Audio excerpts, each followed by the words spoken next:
నాకు స్ట్రెస్ ఎక్కువైపోతుంది. నేను దాన్ని అవాయిడ్ చేయలేకపోతున్నా.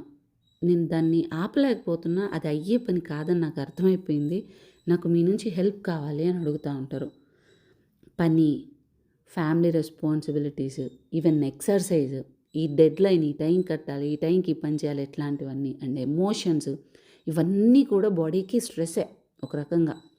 స్ట్రెస్ అనేది ఎప్పుడు శత్రువు కాదండి. అది ఉంటేనే మనం టైంకి అన్నీ కూడా ఒక రెస్పాన్సిబిలిటీతో చేస్తాం. కానీ ప్రాబ్లం ఎక్కడొస్తదంటే స్ట్రెస్ తర్వాత బాడీకి రికవరీ అనేది ఇంపార్టెంట్. అది ఇవ్వట్లేదు. ఒక న్యాచురల్ సైకిల్ ఉంటుంది బాడీకి. Stress, adaption, recovery, stronger state. కానీ ఇప్పుడు ఎట్లుంది ఈ సైకిల్ పోయింది. స్ట్రెస్, స్ట్రెస్, స్ట్రెస్, రికవరీ ఉండదు. అప్పుడేమవుతుందంటే బాడీ ఎప్పుడు అలర్ట్ మోడ్‌లోనే ఉంటది. ఏదో డేంజర్ రాబోతుంది. నేను అలర్ట్‌లోనే ఉండాలా అన్నట్లే ఉంటది. ఇప్పుడు స్ట్రెస్ అనేది వచ్చినప్పుడు ఆటోమేటిక్‌గా ఏదో ఒక ప్రాబ్లమ్ వచ్చింది. దాన్ని సాల్వ్ చేయాలనే దానికి ఒక స్ట్రెస్ రావడం ఓకే. అలా కాకుండా దానికి అసలు ఓకే రిలాక్స్ అనేది సిగ్నలే రాకపోతే ఏమైతది? సో, స్ట్రెస్ వచ్చినప్పుడు బాడీలో మామూలుగా ఏమైతుంటదంటే సింపాథెటిక్ నర్వస్ సిస్టమ్ అనేది యాక్టివేట్ అవుతది. మనకి హార్ట్ రేట్ అంతా కూడా పెరుగుతుంటది. మజిల్ టెన్స్ అవుతుంటది. అటెన్షన్ అంతా షార్ప్ అవుతుంటది. ఓకే. నేను ఇప్పుడు రెడీగా ఉండాలన్నట్లు ఒక మోడ్‌లో ఉంటది. కార్టిజాల్ లాంటి హార్మోన్స్ అన్నీ కూడా టెంపరరీలీ పెరుగుతుంటాయి. సో, షార్ట్ టర్మ్‌లో ఇదంతా కూడా బావుంటది. కానీ నీ పని అయిపోయింది. ఇంక నువ్వు అప్పుడు గూడా మైండ్ ఇంకా ఏమేమో ఆలోచించుకొని, ఓవర్ థింక్ చేసుకొని, నీ మైండ్‌లోనే 10 మందికి సమాధానం చెప్పుకుంటూ, భయపడుకుంటూ, లేట్ నైట్ కాల్స్ చేసుకుంటూ, ఇంకేదో జరగబోతుందనుకోని నువ్వే ఊహించేసుకొని, నువ్వే టెన్షన్‌లో పడిపోయి, నిద్ర సరిగ్గా లేకుండా నోటిఫికేషన్ ఏమొస్తదని చూసుకుంటా ఉంటూ, అప్పుడు బాడీకి ఏమైతదంటే అదొక డేంజర్ లాగానే నువ్వు ఒక డేంజర్‌లో ఉన్నట్లే ఉంటది.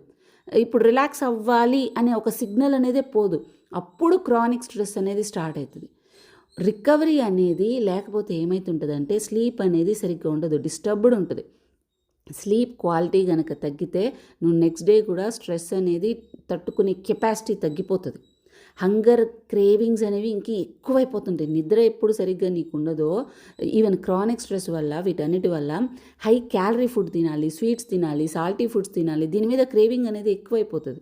నీకు వెయిట్ మేనేజ్‌మెంట్ అనేది డిఫికల్ట్ అయిపోతది. స్ట్రెస్ ఒక్కటే ఎప్పుడు ఫ్యాట్‌ని క్రియేట్ చెయ్యదు. మళ్ళీ దాని మీద కూడా దోసేయకండి. స్ట్రెస్ మీదనే స్ట్రెస్ వల్లనే నేను వెయిట్ గెయిన్ అయితున్నాను. నిద్ర సరిగ్గా లేకపోవడం వల్ల, మీరు ఫిజికల్‌గా యాక్టివ్‌గా ఉండకపోవడం వల్ల, ఎమోషనల్ ఈటింగ్ ఉండడం వల్ల, లేకపోతే ఒకరోజు ఆకలుంటది, ఒకరోజు ఆకలుండదు. దీనివల్ల ఏమైతదంటే క్యాలరీ బ్యాలెన్స్ అనేది డిస్టర్బ్ అవ్వడం వల్ల, సో వెయిట్ మేనేజ్‌మెంట్ అనేది కొంచెం కష్టంగానే ఉంటది. డైజెషన్ సిస్టమ్ ఎఫెక్ట్ అయితది. బ్లోటింగ్, ఎసిడిటీ, ఈ మోషన్‌లో చేంజెస్ ఇలాంటివన్నీ గూడా అవుతా ఉంటది.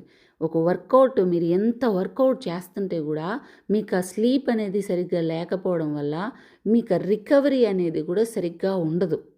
మీరు స్లీప్ సరిగ్గా ఉండదు అండ్ ఫుడ్‌లో ప్రాపర్‌గా ఏది గూడా ఇస్తూ ఉండరు. మీకు వర్కౌట్ ఎంత చేస్తున్నా కూడా రికవరీ అనేది లేకపోతే బాడీలో చేంజెస్ అనేది కూడా సరిగ్గా కనబడదు. ఇంకా వీక్‌నెస్ అనేది స్టార్ట్ అయిపోతుంటది ఆ వర్కౌట్ వల్ల గూడా. సో, ఒక చిన్న ప్రాబ్లమ్ గూడా చాలా పెద్దగా కనిపిస్తుంటది. ఇప్పుడు నువ్వు ఒక చిన్న పిల్లోడికి ఒక 2 కేజీలు డంబుల్ ఇచ్చామనుకోండి. ఒక 5 ఇయర్స్ పిల్లోడికి ఒక 2 కేజీల డంబుల్ ఇచ్చాం. వాళ్ళ వల్ల కాదు. నువ్వు 2 కేజీలు ఈడ తీసుకుపోయి ఎట్లా పెడతావు? ఆ 2 కేజీలు అనేది సేమే గదా! కానీ నీకెందుకు ఎట్లుంది? వాడికెందుకు అట్లుంది? తట్టుకోలేని కెపాసిటీ. నువ్వు ఎప్పుడైతే ఇంత క్రానిక్ స్ట్రెస్ అనేది పెట్టేసుకుంటావో చిన్న చిన్న విషయం కూడా పెద్ద ప్రాబ్లమ్ లాగా అయిపోతది. ఇరిటేట్ అయిపోతుంటావు, ఏడ్చేస్తుంటావు, కోపం ఒప్పుకోవు, షార్ట్ టెంపర్ ఇంత పెరుగుతా ఉంటది. సో, ఇదంతా గూడా ఏంటంటే నీ నర్వస్ సిస్టమ్ ఎగ్జాస్ట్ అయిపోయి వచ్చే ప్రాబ్లమ్స్ ఇవన్నీ.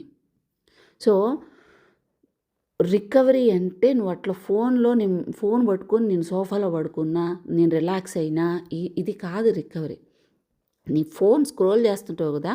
అది కూడా నువ్వు బాడీకి రెస్ట్ ఇచ్చినా కూడా బ్రెయిన్‌కి కాన్స్టెంట్‌గా ఒక సిగ్నల్ అనేది పోతనే ఉంటది. సో, అది కూడా రికవరీ కాదు. రికవరీ అంటే మనకి ఒక 7-9 గంటల స్లీప్ అనేది ఇంపార్టెంట్. రోజులో చిన్న చిన్న బ్రేక్స్ ఇంపార్టెంట్. నువ్వు ఫుడ్‌లో ప్రోటీన్ ఉండాలి, ఫైబర్ అనేది ఇట్లాంటివన్నీ కూడా యాడ్ చేసుకోవడం ఇంపార్టెంట్. Water intake important. మంచిగా హైడ్రేటింగ్‌గా ఉండేటట్లు. కొంచెం యాక్టివ్‌గా అటు ఇటు తిరుగుతా ఉండు, వాక్ చేస్తా ఉండు. ఎక్సర్సైజ్ చెయ్యి. ఎక్సర్సైజ్‌కి ఒక వారంలో ఒక 5-6 డేస్ చేయండి. 1-2 డేస్ రెస్ట్ అనేది ఇవ్వండి రికవరీకి. నేచర్‌కి ఎక్కువ తగలండి. ఎండ, కొంచెం గాలి, బయటకి అట్లా ఎళ్లి తిరగడము, వెళ్ళేసి రండి. ఎప్పుడు ఇంట్లోనే ఉండకండి. బ్రీతింగ్ టెక్నిక్స్, మెడిటేషన్ ఇలాంటివి చేయండి. మీ శ్వాసని ఫస్ట్ వర్క్ చేసేటప్పుడైనా కూడా కొంచెం అబ్జర్వ్ చేయండి. శ్వాసను అబ్జర్వ్ చేసి చూడండి. మీ స్ట్రెస్ లెవెల్ అంతా కూడా తగ్గుతూ ఉంటుంది. మీ కంఫర్టబుల్గా ఎమోషనల్ సేఫ్గా ఉన్న పర్సన్స్ తోటి కూర్చొని మాట్లాడుకోండి. అండ్ నోటిఫికేషన్స్ వస్తాయా రాదా ఇలాంటి ప్రతిసారి కూడా చెక్ చేసుకుంటూ ఉండడం ఆపేసేయండి.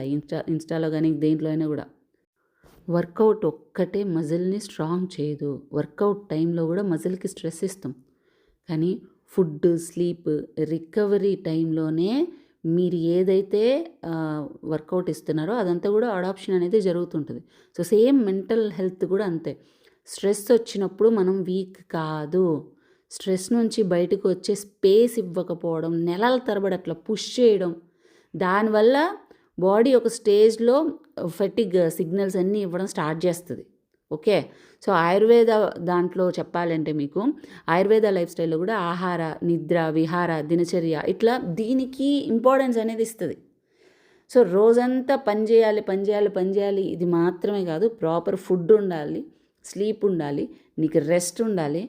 మెంటల్ సెటిలింగ్ అనేది లేకుండా నేను ఆరోగ్యంగా ఉన్నాను అంటే సరిపోదు. ఎమోషనల్ హెల్త్ అనేది చాలా ఇంపార్టెంట్. అందుకే నేను నిద్ర లేకపోతే నా వల్ల కాదు. ఎంత అయినా పని చేస్తా కానీ నాకు నిద్ర ఉండాలి. నేను నిద్రకు మాత్రం అందుకే ఇంపార్టెన్స్ ఇస్తాను. ఎందుకంటే నేను నెక్స్ట్ డే నా వర్క్ నేను చేసుకోవాలి కాబట్టి, ఎమోషనల్ బ్యాలెన్స్ చేసుకోవాలి కాబట్టి, ఎంత స్ట్రెస్ వేస్తున్నా ఓపికగా ఉండగలగాలి కాబట్టి. సో స్ట్రెస్ ఫ్రీ లైఫ్ అనేది మన గోల్ అయి ఉండకూడదు. స్ట్రెస్ వచ్చిన తర్వాత కూడా రికవరీ అవ్వగలిగే మైండ్ అనేది ఉండాలి.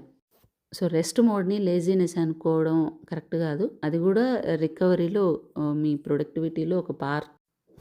సో ఫస్ట్ అలర్ట్నెస్ తగ్గాలంటే మీరు సిగ్నల్ ఇవ్వాలి. రిలాక్స్. ఎందుకు కొత్త సమస్యలన్నీ సృష్టించుకోవడం? ఇంకా ఉన్న వర్క్ స్ట్రెస్, లైఫ్లో స్ట్రెస్ సరిపోదా?